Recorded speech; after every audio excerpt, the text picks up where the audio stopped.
Namaku Rima. Aku adalah seorang istri yang memiliki suami yang sangat bekerja keras untuk kehidupan kami, saya dan anak. Suami saya biasa lembur pulang tengah malam dan kemudian tertidur dan seperti biasa menjalankan rutinitasnya untuk mengantar anak kami satu-satunya bernama Jelita berusia 7 tahun untuk pergi sekolah. Suamiku adalah suami yang tidak romantis. Setiap hari memang dia menciumku ketika dia pergi kerja atau pulang dari kerja. Tapi aku tidak memperdulikan begitu sangat karena aku pikir memang dia adalah tipe yang tidak romantis. Suamiku dan aku jarang berbicara satu sama lain. Ketika kami berada di meja makan, seringkali dia sibuk dengan handphonenya, pun aku sibuk dengan handphoneku. Tapi rumah tangga kami baik-baik saja. Aku bisa bermanja-manja dengannya dan dia memenuhi semua permintaan-permintaanku. Sampai suatu ketika, suamiku yang bernama Mario ini sakit. Pencernaannya sakit sehingga ia harus dirawat di sebuah rumah sakit di ruang ICU. Ketika aku merawat dan menemaninya sehari-hari, salah seorang wanita datang untuk menjenguknya. Wanita yang belakangan aku tahu bernama Meisha ini adalah temannya dulu ketika masih kuliah, teman suamiku. Namun ada yang berbeda dari Meisha. Wajahnya biasa saja, rupanya biasa saja, tapi matanya memancarkan kehangatan. Dan setiap kali Meisha berbicara, senantiasa mulut yang keluar, kalimat yang keluar dari mulutnya adalah kalimat-kalimat yang mungkin saja setiap orang yang mendengarkan akan jatuh cinta pada Meisha. Dan aku merasa ada yang berbeda dari mata suamiku ketika memandang Meisha. Pendar mata yang tidak pernah aku lihat sebelumnya. Bahkan suamiku tidak pernah melihatku dengan pandangan seperti itu.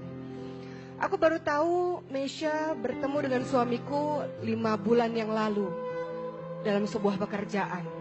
Dan aku ingat-ingat 5 bulan yang lalu suamiku juga sangat baik. Memberikan perhatian yang luar biasa terhadapku dan tak jarang memberikan banyak sekali barang-barang baru untukku. Beberapa saat kemudian, hari terus berjalan dan Meisha kembali lagi untuk menjenguk suamiku.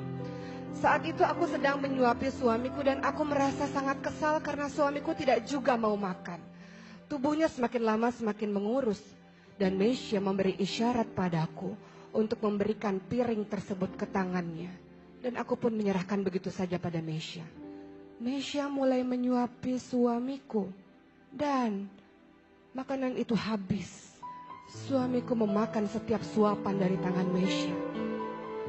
Hatiku sakit sekali melihat pemandangan itu. Kenapa dengan tanganku sendiri suamiku tidak mau untuk menghabiskan makanannya. Tapi di tangan Meisha dia mau menghabiskannya. Kemudian aku merasa bahwa rasa sakit ini lebih sakit daripada aku memeluk tubuh suamiku dan suamiku membelakangiku. Aku berharap suamiku mau menciumku, tapi dia tidak juga mengunjungku. Ini jauh lebih sakit rasa itu. Dan hati ini lebih sakit rasanya dibanding ketika aku melahirkan anak Mario, anak suamiku itu dengan operasi sesar. Rasa sakit ini lebih sakit rasanya dibanding aku dicueki olehnya ketika dia sibuk dengan laptopnya atau dengan handphonenya. Aku sakit sekali melihat pemandangan di depan mataku suamiku disuapi oleh gadis lain.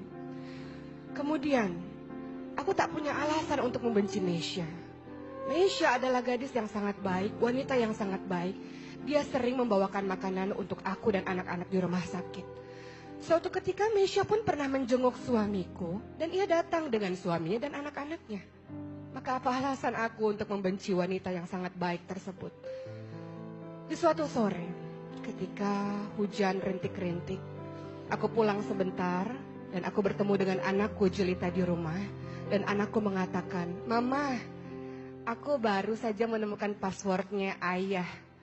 Dan Mama lihat, ayah lagi kirim-kiriman email dengan Tante Meisha. Mama mau baca," kata Jelita. Maka aku pun membaca email yang dikirimkan oleh Mario suamiku terhadap Meisha. Dan apa isi dari email tersebut? Suamiku mengatakan, "Meisha, kau tahu, sudah lama aku memendam rasa cinta terhadapmu. Terima kasih Meisha yang telah hadir dalam kehidupanku. Dan kau satu-satunya yang ada dalam hatiku. Aku tidak tahu apakah aku mencintai istriku atau tidak. Kalaupun aku mencintainya, itu karena aku adalah suaminya dan dia adalah istriku. Kalaupun aku mencintainya, itu karena dia adalah ibu bagi anak-anakku.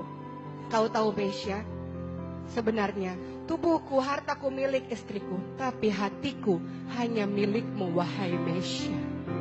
Kalimat tersebut sangat membuatku kaget dan aku tak tahan menahan air mataku. Selama 8 tahun pernikahan, nyata-nyatanya suamiku yang aku anggap sangat baik dan bertanggung jawab terhadapku tak memiliki rasa cinta di hatinya terhadapku. Dia mencintai wanita lain, dia mencintai Mesya. Dan mulai saat itu, aku pun berusaha untuk menulis surat, untuk meluapkan rasa sedihku. Surat yang tidak pernah aku berikan kepada suamiku. Aku tulis hari demi hari perasaanku. Dan aku pun berubah menjadi istri yang jauh lebih baik daripada sebelumnya. Aku berusaha melayani suamiku dengan sepenuh hati. Aku berusaha mencintai suamiku dan setia terus berada di samping tempat tidurnya di rumah sakit. Aku tetap terus bersabar dalam menyuapinya walaupun dia menolak suapan dariku. Aku berusaha untuk menjaganya siang dan malam. Dan aku seringkali tertidur di samping tempat tidurnya. Aku mencintai suamiku walaupun aku tahu dia tidak pernah mencintaiku. Aku mencintai suamiku, karenanya aku membiarkan dia untuk tetap mencintai Mesya dalam hatinya.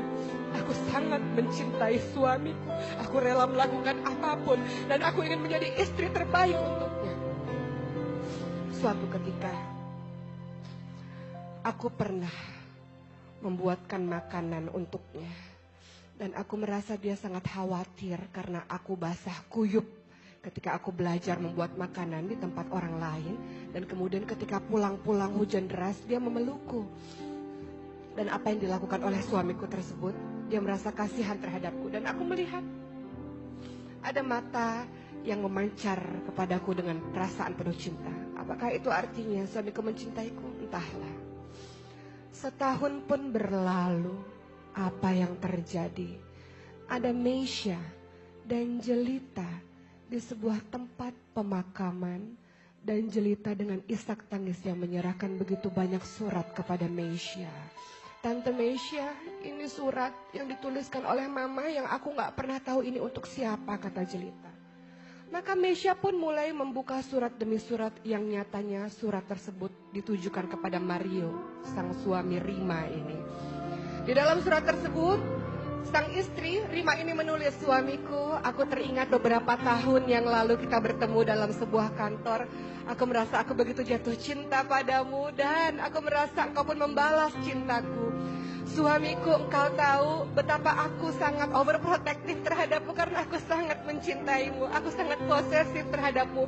Aku ingin selalu tahu di mana engkau berada dan aku selalu ingin engkau senantiasa bersamaku.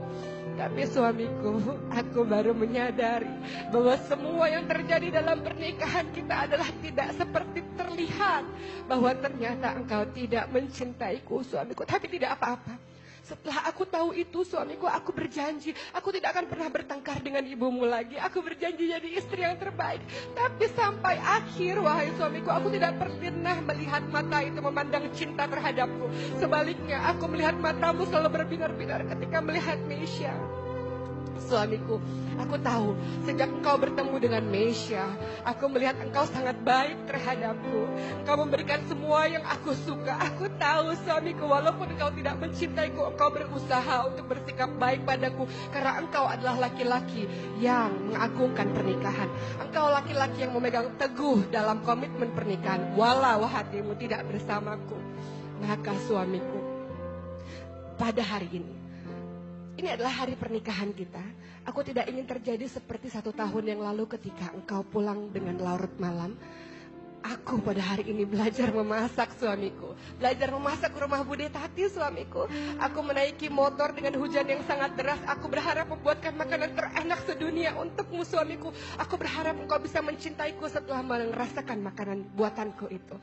Namun ketika aku sampai di rumah, kemudian aku melihat bahwa engkau merasa khawatir terhadapku. Aku kaget melihatnya, suamiku. Karena aku tahu aku tidak pernah melihat pandangan itu terhadapku.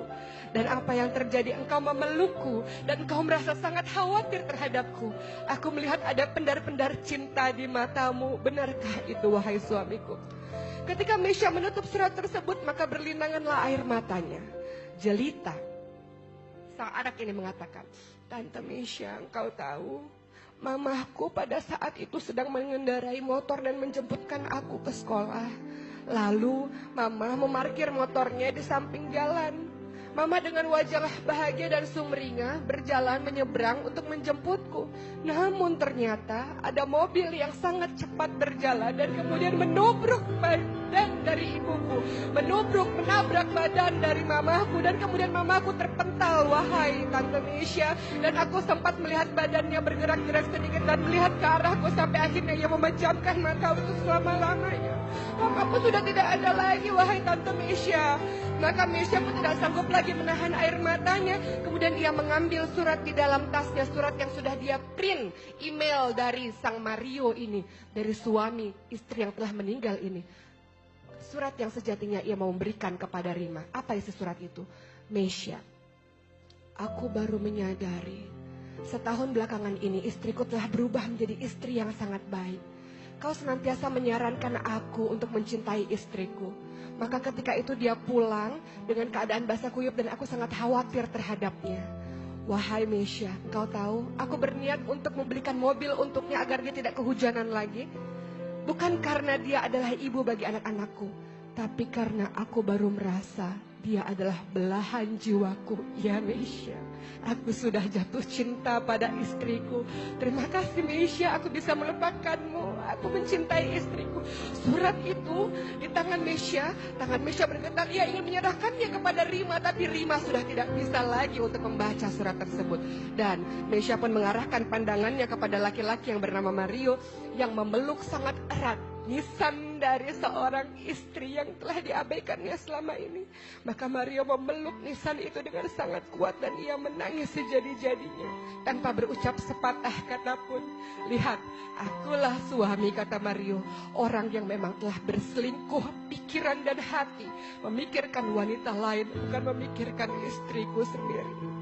Maka Mario pun terus menangis dan Mesya mengatakan, lihat, inilah kisah bagaimana baru merasakan cinta yang sangat dahsyat ketika orang itu telah tiada. Kisah ini mendatangkan pembelajaran berharga untuk kita. Mungkin kita tidak berselingkuh secara fisik, tapi pikiran dan hati kita memikirkan pria lain. Pikiran dan hati kita memikirkan wanita lain. Rumah tangga yang sejatinya di dalam Al-Quran dikatakan sebagai mistakon walizo, sebagai seorang perjanjian, sebagai sebuah perjanjian yang kokoh. Kemudian kita nodai dengan apa? Dengan kita memikirkan orang lain. Ingat, pernikahan adalah perjanjian, adalah amanah. Bagaimana kita sejatinya berusaha mencintai pasangan kita karena dia yang terbaik, karena dia jodoh yang terbaik yang diberikan oleh Allah Subhanahu wa Ta'ala. Maka hindarkan diri kita dari memikirkan orang lain, memikirkan orang yang haram untuk kita, dan senantiasa luruskan pikiran kita, hati kita untuk mencintai suami, untuk mencintai istri yang dihalalkan Allah untuk kita. Insya Allah mudah-mudahan kita menjadi pasangan yang saling menjaga kesetiaan satu sama lain. Maka kehidupan rumah tangga sakinah, mawaddah, warahmah insya Allah mudah-mudahan menjadi pembelajaran.